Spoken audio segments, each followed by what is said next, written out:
When I think of what my audience, students, and everybody for Master Passive Income, what they're asking me right now is, how do you invest with prices still pretty high?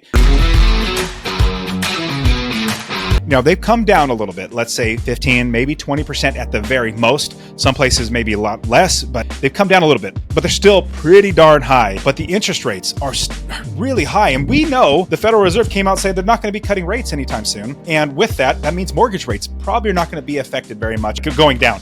It'll more than likely continue to creep its way up, especially if the Fed comes out and said, hey, the economy's doing better than we thought. We're going to actually put more inflation, or there's more inflation, so we're going to put more interest on there. So we're going to raise the interest rate. And with that, then our mortgages are going up. So the biggest question that I have had from all the people that talk to me about real estate investing is, how do we invest with these high interest rates? Well, I'll be completely honest. Everybody, especially those TikTok gurus that say, hey, I have 2 properties, come follow me. Like, I'm going to tell you, they've only been investing for maybe a year, 2 years, 3 years. Marco and I have been investing for a very long time. I started in 2006. When did you start? I started about 32 years ago. Lots of experience between the both of us, and we've seen down economies, and we've only had a booming economy for the last 14 years. Eventually something's going to happen, but it's always been where interest rates are normally 5, 6, 7, 8. When my parents bought their first house, it was like 17%. So us knowing 2.5%, 3% for the longest time, that's not normal.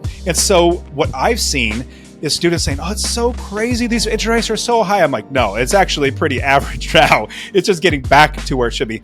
So for me, the biggest question is, how do we invest with the high interest rates? What I look at is making sure that I actually account for that expense, the mortgage expense, the interest, everything, the payments that I have to go out before I buy the property. If I can't afford my mortgage, if I can't afford that interest, I don't buy the property. Like, the tenant needs to be paying enough money to afford the property manager, the contractors, vacancy factor, repairs, cap expenses, mortgage payment, all that stuff. And then I buy the property, making sure I love making $250 or more in passive income. But I do not buy a property until I make sure those expenses are accounted for, because the biggest thing I try to get everybody to understand, if you're a real estate investor, yes, you're an investor, but what more so you're a business owner. You own a business that needs to make money every single month or every quarter, but it needs to make money. You don't just hope to make money. Just like if you're selling, a candy bar, you would not buy it for $2 if you could only sell it for $1, because you'd lose money every single month. That's not a good business. But same thing with real estate investing. We want to make sure that we're making money with every transaction that we buy. What are you seeing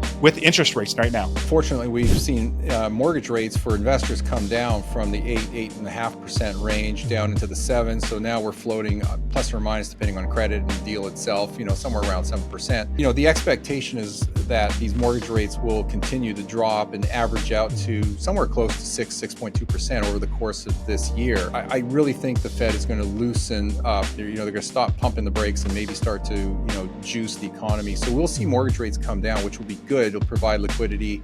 It'll help with just kind of greasing the housing market, if you will. It'll make mortgage financing or leverage more affordable. I see that improving, not tremendously, but it will improve over the next 12, 24, and 36 months. It just has to, because the Fed and the government doesn't want to crush the economy. They don't want to slow things down, and especially this year, 2024 being an election year. Exactly. So they don't want to create an environment, as in the economy, where it's going to hurt them. So I think that's going to improve. But investors, should still be looking at deals. They just have to be more selective. There's probably less to choose from for 2 reasons. One, not as many markets make sense today as they did, let's say, 3 and 4 years ago. So there's less choice in terms of markets. Also, in terms of availability, inventory has been pretty tight. We've seen some crazy appreciation rates, especially in 2020 and 2021, where appreciation rates on average have been, in the 20% range, like, 19, 20, 21%. Now, granted, this is not all around the country. I'm generalizing because I'm looking at the country as a whole.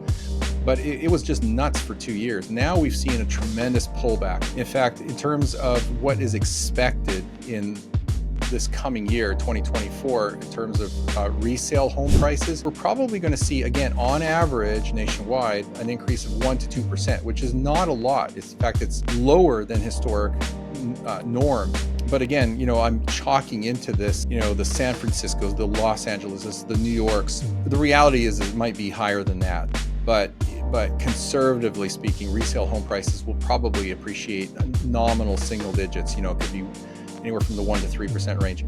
New homes, on the other hand, because there's such demand and pressure to build new homes, we're probably going to see 2, 3, maybe 4% average rates of appreciation this year. Still positive, still good, but it's kind of the breather that the market has to take, the cooling off or the pullback from what we've seen.